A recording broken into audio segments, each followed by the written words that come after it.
의원님, 아십니까? 의원님, 저는 정말 의원님을 존경합니다. 3,700세대, 저렇게 어려운 3,700세대, 저렇게 어려운 분들 3,700세대 지을 수 있습니다. 저렇게 어려운 분들을 위해서 노력. 이번에 참사가 난 관악구, 동작구, 아니 의원님 여기 계신 반주와 주민들 전부 다 안전한 곳으로 옮길 수 있습니다. 요 리스트만 대통령께서도 약자 요 동행, 리스트 약자 복지하지 요 않습니까? 리스트만 지적하신 거를 말씀하시는 보면서 걸 지키라는 말입니다. 저는 지적하시는 걸 보고 의원님에 대해서 좀 동의하기가 어렵습니다. 말씀을 하셨으면 지켜야 될 게 아닙니까? 우리 법무장관이 좀 답변하게 해드릴까요? 왜 그게 없는지. 어떻습니까? 필요 없으신가요? 제가 그 부분에 대해서는 잘 아는 게 없기 때문에 필요하시다면 법무장관으로 답변 드리도록 하겠습니다.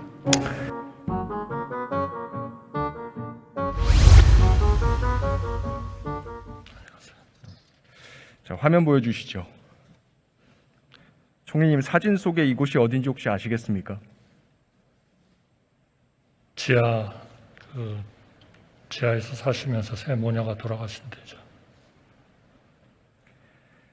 신림동 반지하 이곳에서 지난 8월 8일 날 일가족 3사람이 죽었습니다.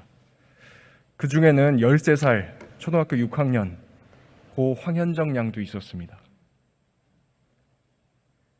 유치원 다닐 때부터 엄마, 이모, 할머니와 함께 이곳에서 7년을 살았습니다. 옆집 할아버지가 생목숨이 죽었다라고 하면서 우셨습니다. 총리님, 국가가 이 아이를 지켜냈어야 한다라고 생각하지 않으십니까? 그렇다고 생각합니다. 혹시 현장에 가보셨습니까? 여기에는 못 가봤고요. 저 수원에서 세 분이 돌아가셨을 때는 가봤습니다. 여기는 대통령께서 가셨기 때문에 총리는 가지 않았습니다. 제가 손을 뻗어도 창문이 겨우 닿는 높이였습니다. 혹시 사고 경위는 알고 계십니까? 네, 알고 있습니다. 아는 대로 혹시 설명해 주실 수 있습니까? 의원님께서 훨씬 더 잘 아실 것 같은데. 폭우와 배수관 역류로 인해서 생긴 사고였습니다. 총리님, 혹시 배수관 역류하는 모습 직접 보신 적 있습니까? 직접 보지는 못했고 텔레비에서만 봤습니다. 화면 한번 다시 보여주시죠. 사고 당일 인근 상황입니다. 어마어마한 양의 물이 맨홀을 통해서 그야말로 폭발적으로 솟구쳐 오릅니다. 서울에만 이런 맨홀이 62만 개가 있습니다.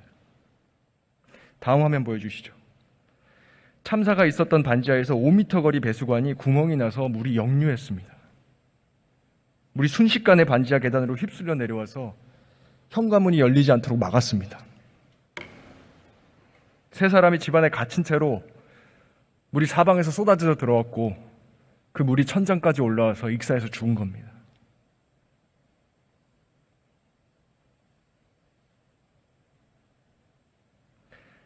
잠을 자다가 못 피한 게 아니고요. 필사적으로 나가려고 노력을 했는데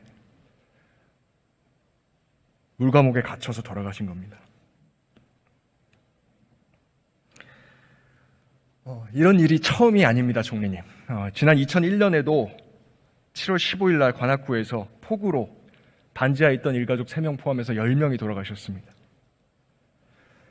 이번에 8월 8일 날 동작구 상도동에서 반지하 한 분이 또 돌아가셨는데요. 그 반지하는 10년 전에도 침수됐던 반지하였습니다. 여기 사시던 5가족이 비만 오면 가슴 졸이면서 서로 생사를 확인하고 이렇게 10년을 조심했는데 그런데도 이번에 물감옥을 못 피했습니다. 대통령께서 지난 대선 때 국민들께 3.7%에 달하는 비정상 거주를 완전히 해소하겠다 약속하신 바 있습니다. 또 최근에 참사 직후인 8월 15일 날은 재난은 늘 서민과 약자에게 큰 고통이다. 사회적 약자를 위한 주거복지에 최선을 다하겠다. 100일 기자회견에서는 이 재난 상황에서 서민과 사회적 약자에게 더 큰 고통이 되지 않도록 주거대책 챙겨나가겠다 말씀하셨습니다. 총리님, 오늘 제 질문은 이렇습니다. 윤석열 정부에서는 어떻게 반지하에 계신 이분들을 안전한 곳으로 옮겨내실 계획이십니까? 저는 굉장히 중요한 문제고요. 정말 뭔가 이 반지하에 대한 문제를 해결을 해야 됩니다. 그런데 이게 단순히 그냥 뭐 임대 아파트를 입주시키도록 해드리고 하는 그런 단순한 거 가지고는 해결이 안 될 것 같습니다. 이분들이 여기에 계시는 이유는 정말 다면적인 이유이기 때문에 그런 것들을 다 감안을 해서 직장에서 가깝다든지 아니면 임대료가 훨씬 딴 데보다도 더 싸다든지 뭔가 이런 요인들이 다 있기 때문에 결국 이분들에 대해서 복지 정책을 두텁게 해드리면서 그러면서 그런 좀 향상된 어떤 자구 능력을 가지고 이분들이 국가나 이런 데서 좀 해드릴 수 있는 그런 쪽으로 옮겨가야 되는 거 아닌가 싶습니다. 이것을 단순히 그냥 뭐 반지하를 만들지 못하게 하고 또 그거를 일종의 좀 건축 허가를 좀 조정을 해가지고 반지하는 없애고 뭐 한 층을 더 올린다든지 이런 것만 가지고는 이분들이 처하고 있는 문제를 정확히 짚어서 해결하기는 좀 어려운 그런 상황이라고 생각합니다. 총리님 말씀 제가 경청했는데요. 어떻게 하면 안 된다는 이야기는 하셨는데요. 어떻게 하겠다는 제 질문에 답변이 없으십니다. 다시 제가 여쭙습니다. 어떻게 옮겨내실 계획이십니까? 그러니까 그 역설적으로 그걸 해야죠. 이분들한테 충분한 그러한 그 소득 이런 것들이 이분들한테 가게 하고 그리고 주거 환경에 있어서 그러한 늘어난 소득을 가지고 이분들이 좀 더 안전한 이런 주거지로 옮길 수 있게. 그건 주거대책이 아니지 않습니까? 지금 일반론을 계속 이야기하고 계시는데요. 대통령께서 말씀하신 주거대책, 대선 때 공약으로 내밀었던 비정상 거처 거주 완전 해소책, 이걸 여쭙습니다.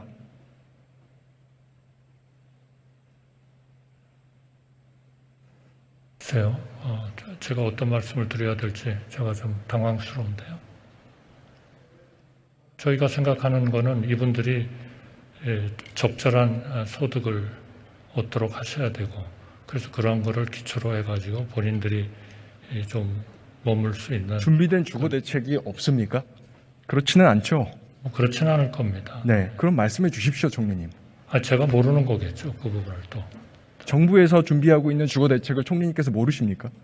여러 가지들을 얘기했지만 그런 것들이 그렇게 단편적으로 얘기를 해가지고는 해결이 될 것 같지가 않다 하는 제가 어려움을 말씀드린 겁니다. 의원님께서 좋은 의견을 말씀해 주시면 그러면 대통령께서 듣고 대선 겸손하게 공약으로 내걸었던 비정상 거처 거주 완전 해소는 포기입니까? 그거는 중요한 하나의 과제로서 계속 검토를 하고 있는 거죠. 이제 출범하고 5달 됐습니다. 네. 예산안도 제출하셨고요. 의원님께서 좀 아이디어를 좀 주시죠.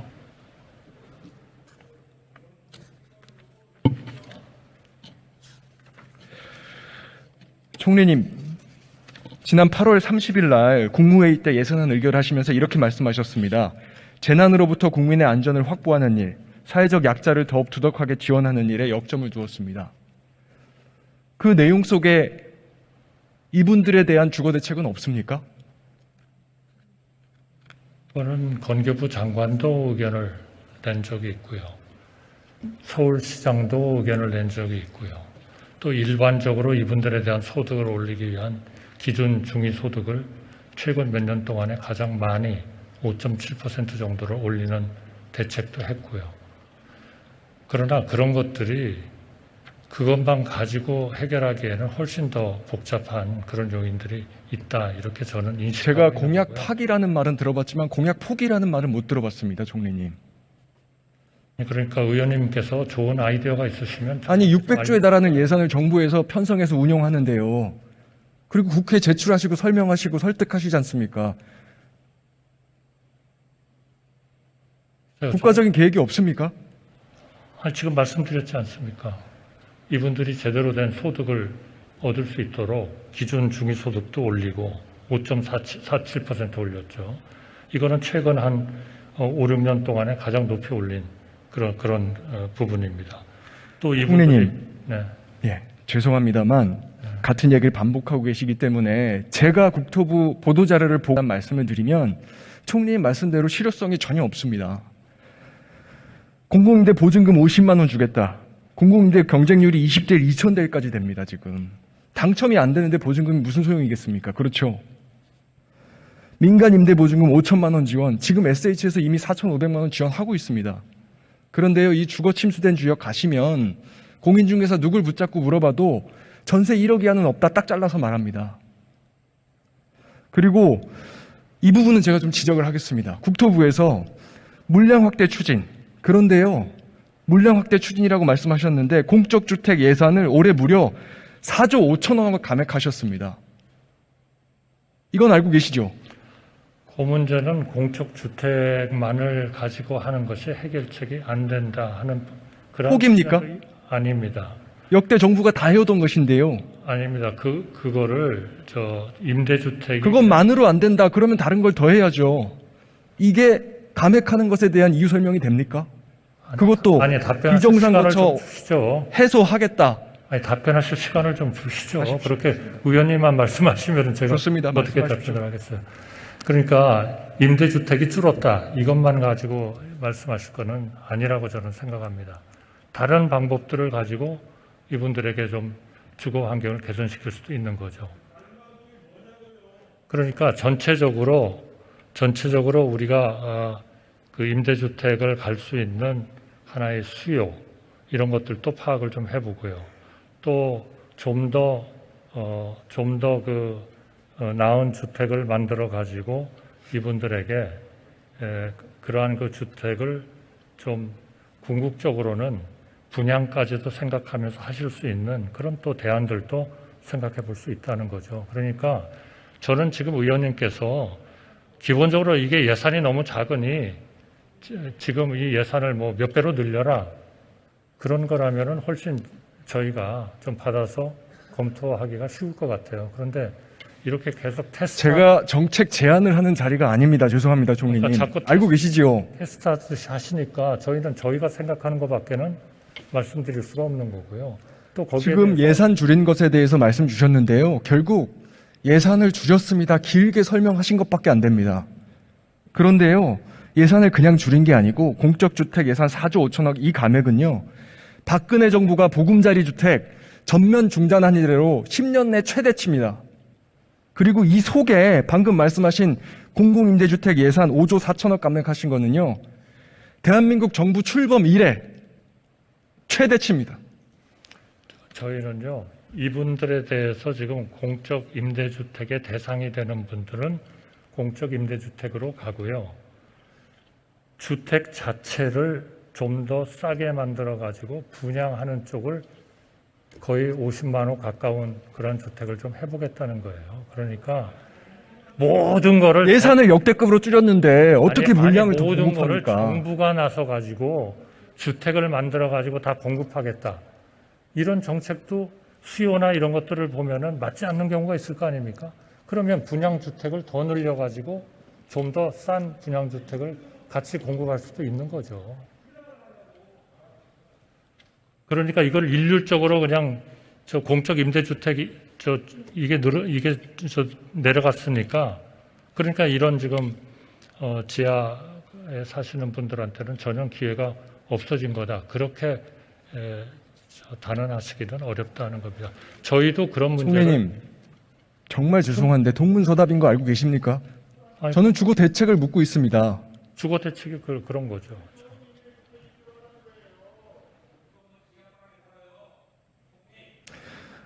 총리님, 그리고 최근에 반지하 주민들의 공공임대 수요가 적다라는 취지의 말씀을 여러 번 하셨습니다. 아까도 잠깐 말씀하셨는데요. 알아보고 하시는 말씀입니까? 글쎄요, 그분들에게는 그러한 그 공적 알아보셨습니까? 물론 알아봤죠. 그러나 어떻게 알아보셨습니까? 공적 임대주택 자체도 어떻게 알아보셨습니까? 여기 계시는 분들이 공공임대 수요가 적다. 여기에 계시는 분들이 아닙니다. 전반적으로 봤을 때 임대주택을 지금 말씀하시는 그런 수준으로 계속 가야 할 그런 좀 필요성은 좀 감소를 했다 하는 거죠. 반지하 거주자들의 공공임대 수요에 대해서 아니, 어떻게 파악하고 지금 계십니까? 지하주택만 말씀을 드리는 어떻게 파악하고 계십니까? 공공임대 수요에 대해서. 저는 건교부로부터 국토부로부터 듣죠. 그런 보고. 어떻다고 알고 계십니까? 올해 예산을 이렇게 짠 이유는 아니, 수요에 대해서 여쭙니다. 그러니까요. 이렇게 짠 이유는 전반적인 공적 임대주택 그것만을 통해서 모두 다 공급을 할 게 아니고 분양주택까지 같이 좀 저렴하고 좀 괜찮은 분양주택을 같이 거의 비슷한 숫자로 이렇게 정책을 해나가는 것이 옳겠다. 그런 얘기. 그걸 포함해서 공적주택 예산이 10년 만에 최대치로 준 겁니다. 그걸 포함해서. 민간 쪽에서 하는 것은 여기에는 안 들어가 있죠. 민간 임대 포함입니다. 여기에는 지금 4조 말씀하신 게 들어가 있다는 건가요? 총리님. 우리 예산에는 안 들어가 있는 거죠. 그 부분. 민간 임대 들어가 있습니다. 민간 임대 지원하는 예산 들어가 있습니다. 그거 포함해서 4조 5천억 줄이신 거고요. 수요에 대해서 잘 모르시는 것 같은데요. 국토부 데이터에 나와 있습니다. 2020년 주거 실태 조사를 보면요. 일반 반지하 거주자를 대상으로 한 질문에서 81.2%가 공공임대주택 입주를 희망합니다. 국토부 자료입니다. 그럼 2020년 거네요. 그렇습니다. 좀 더 2년 만에 반지하에 대해서 뭐가 바뀌었을까요? 더 어려워졌을까요? 더 좋아졌을까요? 지금은 반지하만 말씀을 하시는 거죠. 전체적으로 좀 봐야죠. 반지하 주택이 전체적으로 20만 호. 제가 지금 여쭙는 것은 반지하를 포함한 비적정 거주자들에 대한 대책을 계속 여쭙습니다. 그러면 지금 10분째 그 말씀 드리고 있지 않습니까? 반지하 주택은 한 20만 호 된다고 보는 거 아닙니까? 서울에. 그렇죠? 그러면 50만 호라면은 20만 호는 충족을 시킬 수도 있다는 거 아니에요?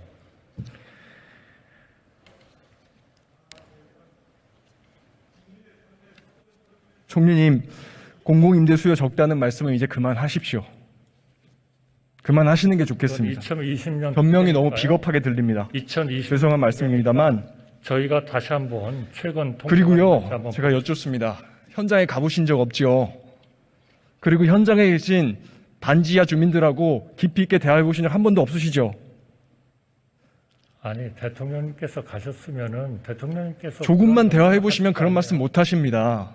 특히나 8월 8일 침수 이후에 지난 한 달간 여기 반지하 주민분들 어떻게 살고 있는지 아십니까? 아직 완전히 복구가 안 됐겠죠. 그날 이후로 비만 오면 잠을 못 자는 분들이 대부분입니다. 잠이 오겠습니까? 인근 지역의 부동산 업소 가보시면요. 반지하 주민들 20명 왔다 30명 왔다 이런 분들이 수두룩하십니다. 지상 위에 집 하나 찾아보려고 여기저기 다니시는 겁니다. 지금 이런 상황인데 현장도 안 가보시고 얘기도 안 해보셨으면서 어찌 그리 잘 아신다고 말씀을 하십니까? 그리고 저한테 정책 제안을 하시라고요? 너무 무책임하신 거 아닙니까? 게다가 예산은 역대급으로 줄여놓고 제가 예산을 살려놓을 수는 없지 않습니까? 지금 침수된 반지하 가구가 서울에만 7천 가구가 넘습니다. 그리고 아직도 집계 중이어서 더 늘어날 겁니다. 지금 말씀하신 대책들 국토부에서 맞는 거 전부 다 알맹이 없는 무대책이고요. 지금 팩트 남은 거는 예산 줄였다 이거 하나만 남았습니다. 저는 총리님 이렇게 생각합니다. 평소에 정부의 철학, 대통령의 진심은 돈을 쓰는 우선순위를 보면 알 수 있다. 말이 아니고요. 말씀드린 대로 공적주택 예산 역대급으로 깎으면서 실제 돈은 대통령실 이전하는데 2,364억 원 편성하셨습니다. 대통령실 이동 803억, 경호처 예산 증가 193억, 영빈관 시축 철회하셨지만 878억이었고요. 외교부 장관 공관 25억, 청와대 개방 예산 465억, 이것만 2,364억 원입니다. 여기에다 말씀하신 합참, 이동비용 2,980억, 장례 비용, 요거 합치면 5,344억 원입니다. 5,344억이면 공공주택 얼마나 공급할 수 있는지 혹시 아십니까? 의원님. 아십니까? 의원님, 저는 정말 의원님을 존경합니다. 3,700세대. 저렇게 어려운 3,700세대. 저렇게 어려운 분들 3,700세대 지을 수 있습니다. 저렇게 어려운 분들을 위해서 노력. 이번에 참사가 난 관악구, 동작구, 아니 의원님 여기 계신 반지하 주민들 전부 다 안전한 곳으로 옮길 수 있습니다. 이 많은 사람들 살릴 수 있고 이 많은 사람들 안전한 곳으로 옮길 수 있는데 대통령 부부 2명 용산으로 옮기는데 이 돈 써야 되겠습니까? 저는 의원님을 존중하지만 이 정부가 쓰는, 말하자면 의원님께서 보시는 바람직하지 않은 예산으로 요 리스트만, 대통령께서도 약자 동행, 약자 복지 하지 요 리스트만 않습니까? 지적하신 거를 말씀하시는 보면서 걸 지키라는 말입니다. 저는 지적하시는 걸 보고 의원님에 대해서 좀 동의하기가 어렵습니다. 어떻게 그런 예산만 지적을 해가지고 의원님께서 말씀하신 말로만 약자 동행, 약자 복지 하시고요. 예산 정책 행동은 왜 약자를 위해서 한 예산은 왜 하나도 여기에 지적을 안 하셨죠? 이번에 영빈관 비용 878억 철회하셨습니다. 이 예산 공공주택에 사정할 생각 없으십니까? 공공주택에 사용하실 생각 없으십니까? 저는 올해 예산은 사회적 약자를 위해서 충분히 배려한 예산이다 이렇게 생각합니다.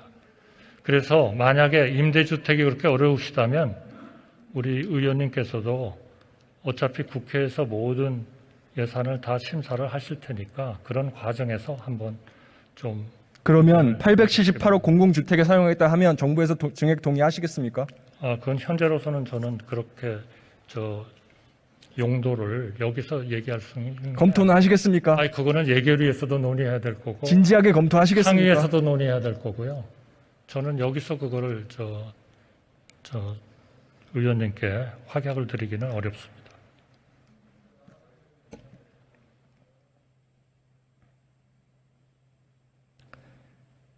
제가 반지하 주민만을 위해서 드리는 말씀도 아닙니다. 앞으로 금리 계속 올리실 거 아닙니까? 금리 오르면 대출 받아서 집 사신 분들 하우스 푸어 됩니다.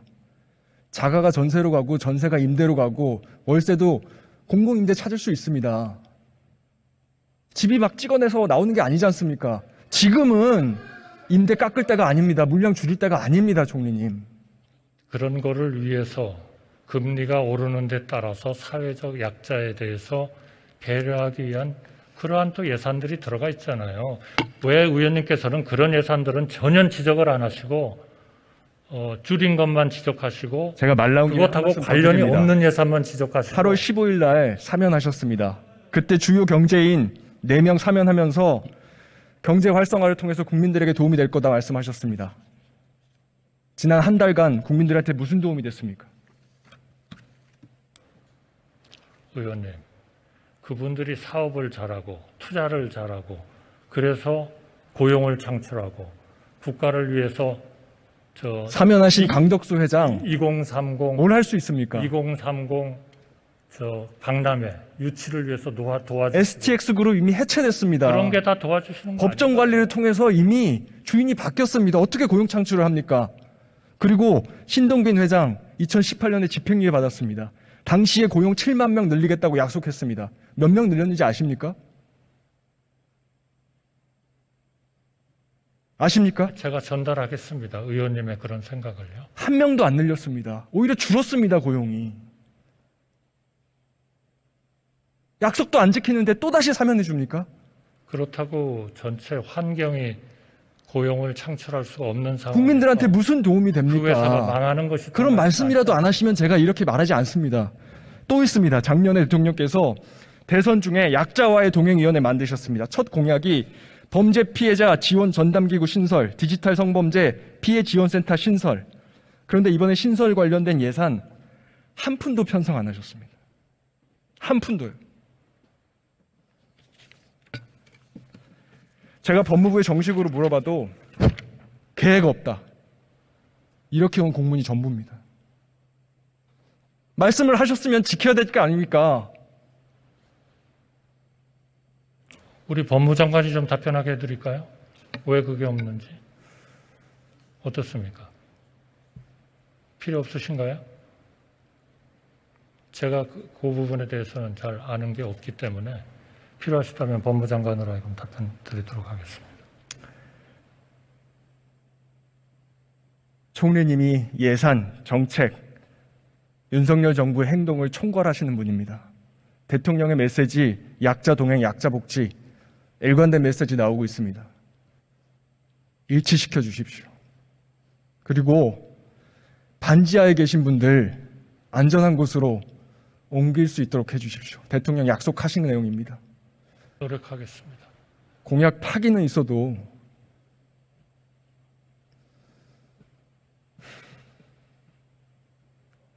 첫 해부터 공약을 포기하는 정부는 있을 수 없다고 생각합니다. 들어가셔도 좋습니다.